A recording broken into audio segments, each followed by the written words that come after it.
Mr. Speaker, I rise today to honor a Knoxville, Tennessee native, Corporal James Colquitt, an American hero and United States Marine. Corporal Colquitt joined the United States Marine Corps at the age of 17 on March 15, 1944.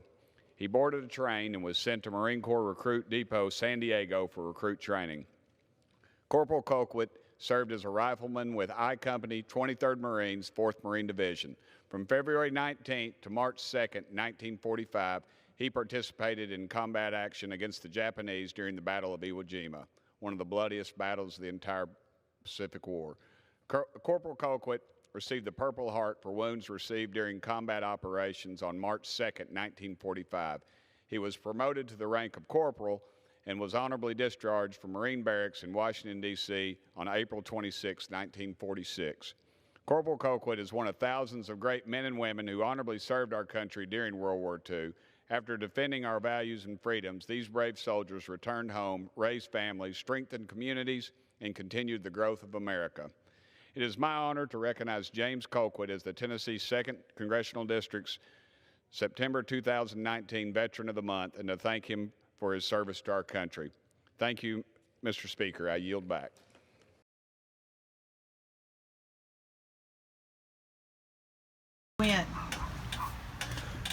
I went in at 17. I wasn't quite 18. Oh, really? Wow. Well, I didn't want to be drafted because back then if you're drafted, they'd put you in the Army, and I wanted to go in the Marine Corps. My mother and daddy didn't want to sign for me because the Marines were catching the Dickens at that time. At Guadalcanal, they started off after the war started there, and they invaded Guadalcanal. Mm-hmm. And Mom and Dad, they didn't want me going to Marines, but they finally said, well, they signed for me. They had to sign for me. I couldn't go in, but I was but what? At that time, they were drafting you if you was 18. Oh. Well, what made you choose the Marine Corps? Well, I don't know. I think it was the uniform. I thought the uniform was the prettiest uniform, and with that red stripe down the pants and all like that. I don't know. I just fell in love with the Marine Corps and the way they was supposed to be at that time. You had to be rough to be in the Marine Corps, and that's why I went. I wanted a chance to prove myself, I reckon. Well, you certainly picked the one that would do it, didn't you? Well, first in, well, not good. If I had it do over again, I'd go in the Marine Corps. You would do it again? I would. Wow. But that's how come I joined the Marine Corps, and they had a camp up here in, up here, where is that camp? Eugene? Yeah. Is that where you went? No, I was supposed to go up there. Mm-hmm. Instead of there, they sent us to Nashville for examination. And after that, we boarded a train, and they took us to San Diego, California. Oh my gosh. A Tennessee boy in California. Well, I reckon that this camp up here at the Marine Corps was full at that time, I think. And, but anyway, I went to San Diego, California. And I thought they would probably catch it and probably wouldn't take me, because I had my ankle broke not a little before that playing football. And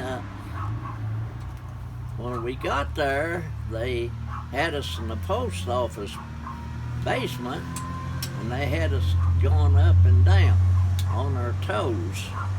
And I was back behind a bunch of them, and they were tiptoeing up and down.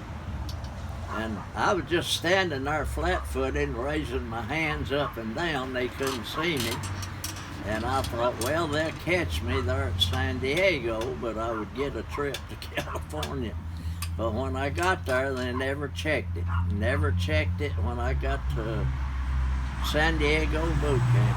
So then you got put in like a, what did they, was it a regiment or what did they call, what they put you in? Platoon. Platoon.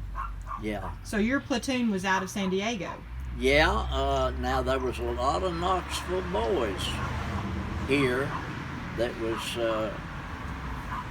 with us out there. A whole bunch of them. Now, when I finished boot camp,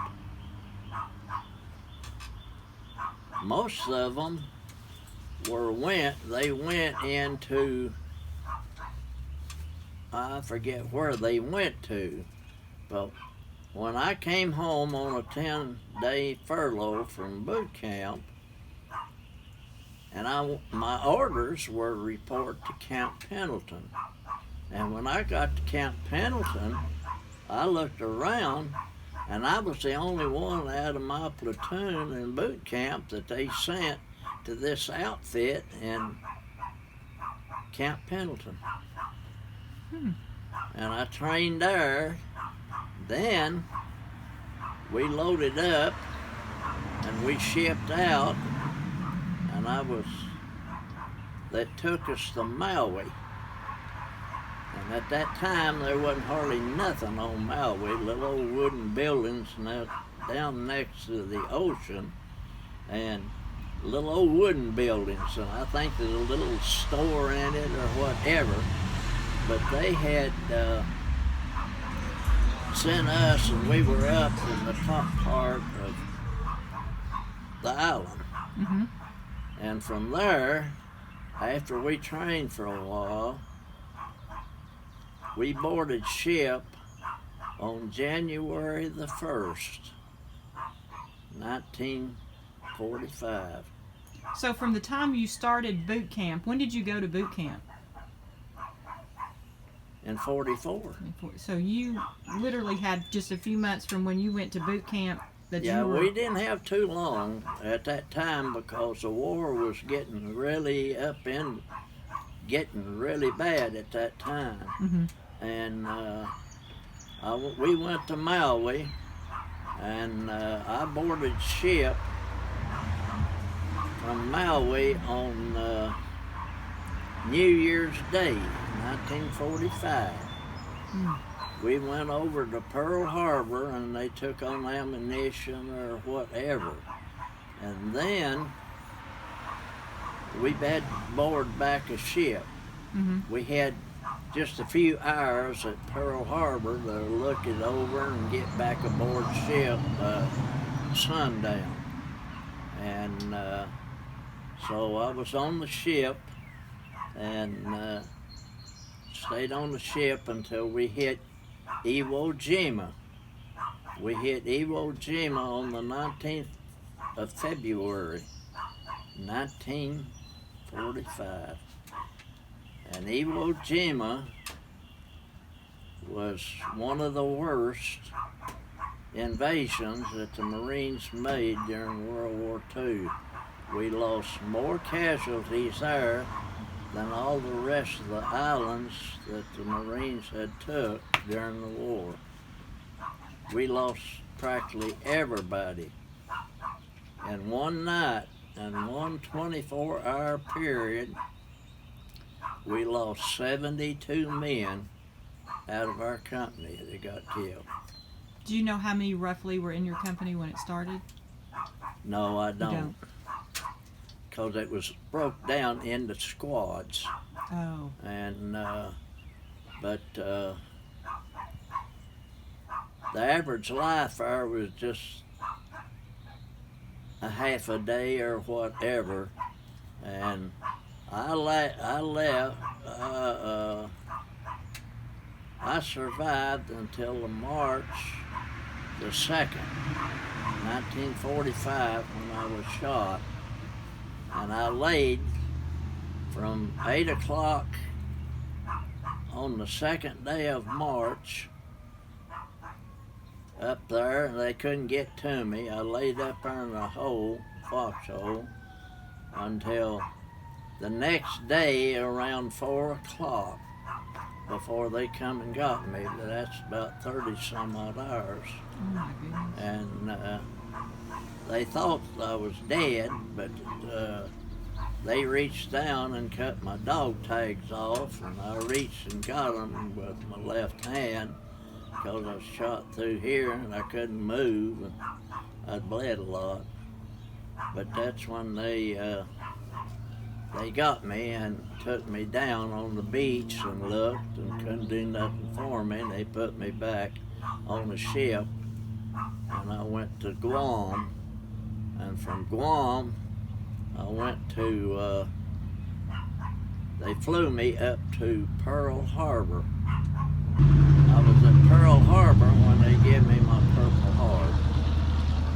An admiral and a general presented it to me at Pearl Harbor, and they couldn't do nothing for me there, and they flew me out of there on a little small plane converted over to a hospital plane, and they had racks on each side of it, a little 4 propeller plane converted over. Well, it wasn't a big plane, and they put me up next to the window, and they flew me out and up to Pearl Harbor, and then from Pearl Harbor they flew me there into Oakland, California, and that's where I was in the hospital for 14 months before I was discharged. Oh my goodness.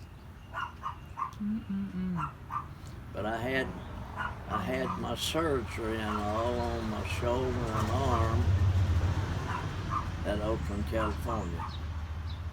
So they didn't do anything to you till you made it to Oakland? Do what? They didn't do anything really with you till you made it to Oakland for your arm? No, they monkeyed with him. They loaded you on that hospital ship and didn't do anything for you, did they? No, they didn't. Or I mean on that Army ship. It wasn't a hospital ship. Well, see, I was supposed to, from Ewo, I was supposed to be took out to a hospital ship way out in the ocean. Mm-hmm. There was a bunch of hospital ships, and they were full. They couldn't take me, and they put me on just a regular ship. And I was supposed to been, all of us casualties were supposed to been took to Saipan. And they took me to Guam and put me in a hospital.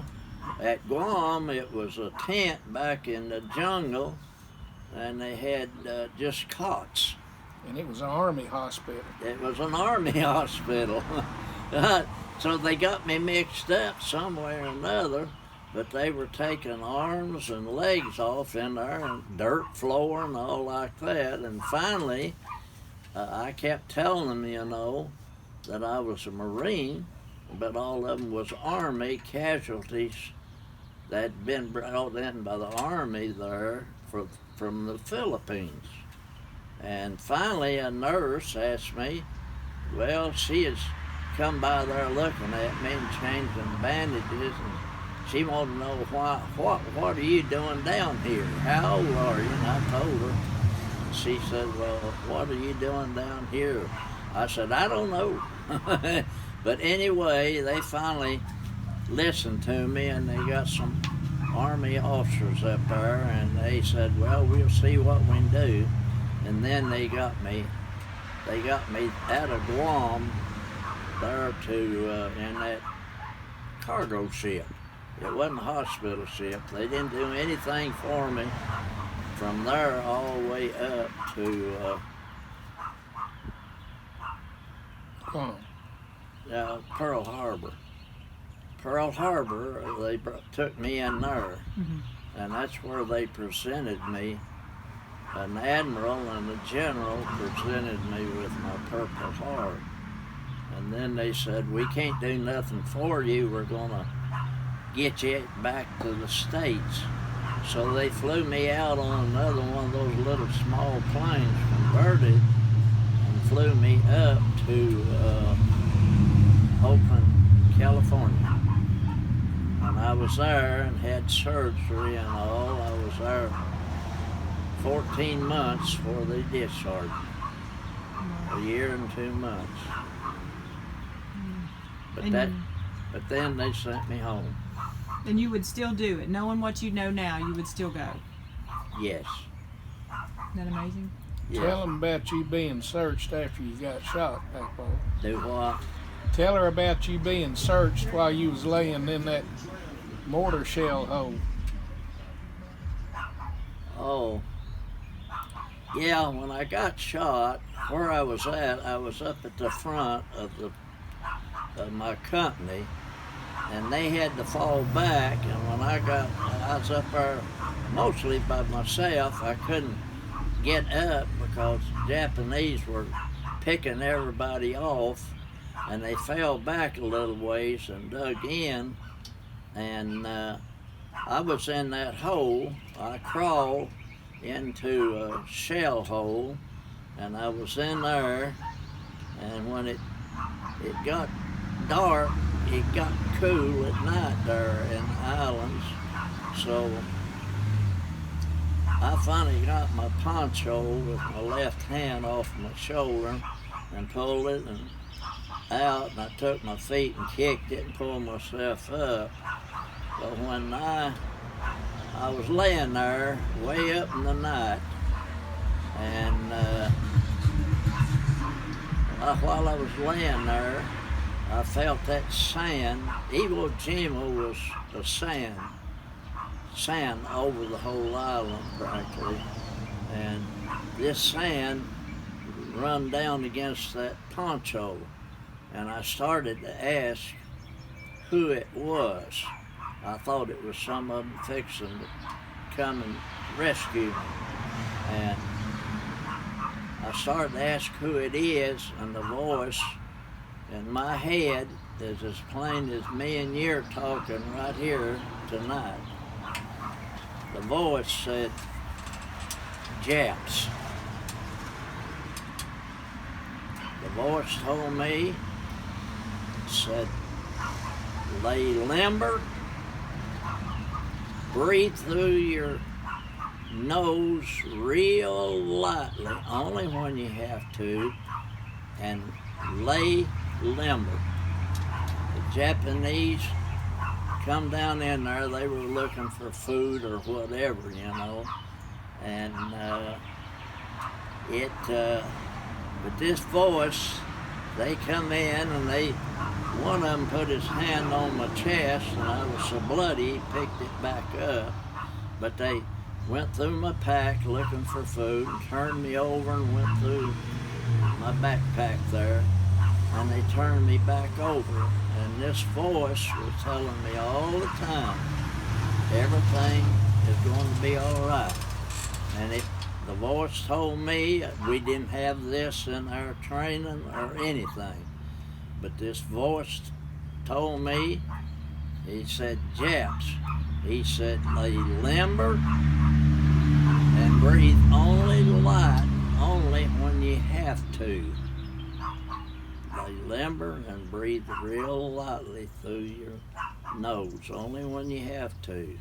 And it kept saying, all the time they were going through my backpack and all, this voice kept saying, everything's going to be all right, everything's going to be all right. But it was the man upstairs that was talking to me. It was just as plain in my head as me and you're talking right now. And a lot of people think you must have been out of your head or something. But I'm telling you right now, the man upstairs talked me through it. I lay until the next afternoon, and they come up there and found me. So that's pretty well it. Do you feel like you were prepared for what happened once you went to Iwo Jima? Do what? Do you feel like you were prepared, that you knew what you were getting into? I didn't have any idea what was going to happen that night. I wasn't thinking about anything. I know I finally got my poncho off and kicked it and pulled it up over me because it got real cooler at night. And I lay there. And there was a little stump, a little tiny small tree like that had been blowed off. And when I got in that hole, I took my feet and kicked the dirt back under where I could stretch out in that foxhole. But I laid there. I was there about 32 hours before they found me. She was asking about when you come off that LST and water up to your waist and went ashore. You didn't know what was going to happen, did you? No. So they dropped you off in water. Well, when you got close to the beach, you had these landing crafts with men in it. And when they hit the beach, they wanted to get and throw it in the reverse and get it out of there. And they throwed the front gate down and everybody run out. And I guess we was in 3 or 4 foot of water going in on the beach at that time. Get you all wet and heavy. But intelligence told us the day before we hit Iwo Jima that from the time we hit the beach, we would be back aboard ship in 5 days. It lasted about 31 or 32 days. We lost everything and everybody that I knew. So none of your friends came home? The boy that lived in the neighborhood, he joined when I did. We went through boot camp together.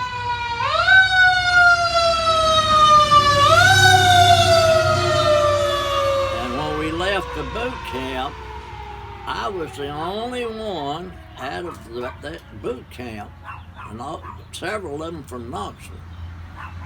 I had to report back to Camp Pendleton, and I was the only one out of that platoon that was sent over to that outfit at Camp Pendleton.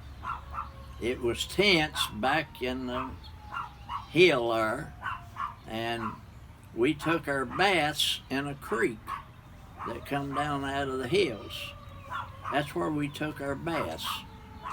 And they had a trailer there with a cook in it, and you had going with your little old tray you had. You'd throw the food in it, and you had to sit out there. Well, we'd take our helmet off and sit down on our helmet and eat out there. If it was raining, that's just tough. Tell her you was never under a roof from the time you went to boot camp till you got back to the States. Never. I lived in a tent at Maui, lived in a tent at San Diego. And we took our baths in a creek. And at that time, when you went in the Marine Corps, you made $50 a month. Now, when they took out your GI insurance that you hadn't made out to your parents, of which everybody did, time they took that out, we were training and in the Marine Corps for about $1 a day, about what it amounted to. What was the significance of Iwo Jima? Why was it so important? It was right at the front door of Japan. So it was very important. They took and built that up. It was so... They put their choice troops in there. But see, if Iwo Jima fell, we were getting close to the front door of Japan. And they had been there they put all their choice troops and all, I understand, and brought them in there. And it was the most fortified place that I've ever seen or thought of. And most time you couldn't see them.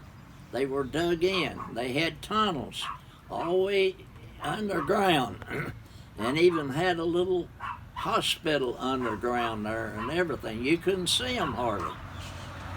Now, was it mountainous? So when you went in, were they at a higher elevation where they were just sitting and shooting down at you all, or was it pretty level?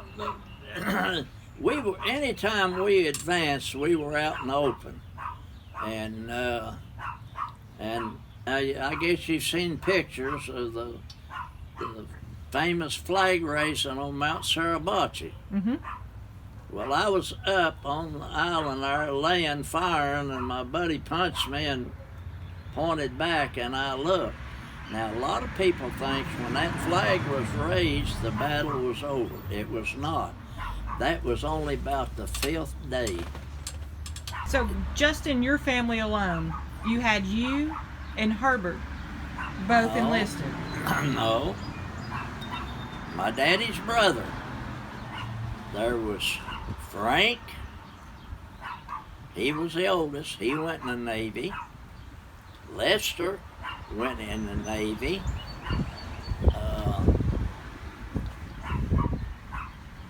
Herbert went in the Navy. Now, Herbert got killed there at the last of the war. His ship went down. They bombed it, and they said it just blowed it up. But there was Herbert, I see. Frank was the oldest. Then Brownie. Then Frank, and Lester and Herbert. Colquitt, Daddy's brothers. How many of all five of you all were in the war? Yeah. Wow. So your family was severely affected. Yeah. With 5 of you gone. Well, all of them. Now, Brownie was in the Marine Corps. Mm-hmm. I think Brownie came ashore at Iwo after the invasion. I don't know. But he was there, but it was a different outfit. So I don't know. But all of them survived, but Herbert. Mm-hmm. And Herbert got killed there at the end of the war on the ship that went down. It was bombed and it exploded and went down. Now, when you were injured, how did they let Granny know? Did she know? They didn't know anything about where I was at or anything until I got to Oakland, California. Really? And the nurse rolled me down at the end of the little ward, and there was a telephone, and she called my number, and my granddaddy answered the phone. And that's how come I know where I was at. They didn't know where I was at. Did they have knowledge of you being injured? Then? They did. Just then? Just so then. All that time in between, they had no idea? No. Well, see, there wasn't no way. You didn't have a postman come by and get letters. Right. For you. And there wasn't good communication. Like now, there's so much communication, but then... Oh, yeah. Well, it's different now than what it was back then. But, no, they didn't know where I was at. Even at Iwo, they didn't know where I was at. They had an idea I might be on Iwo because it was on the front page of the paper when we hit Iwo. Mm-hmm. And, but other than that, they didn't know. They hadn't heard nothing. They didn't hear nothing all the time that I was at Pearl Harbor or anything until I got to Oakland, California. Wow. But what we were fighting for is for the people now.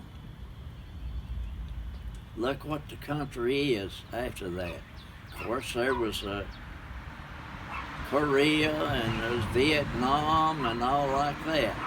And all of them were fighting enemies that would hurt us some way or another. But every one of them deserves credit. Anybody that was in the service, regardless of their service, they went through a lot for the people back home.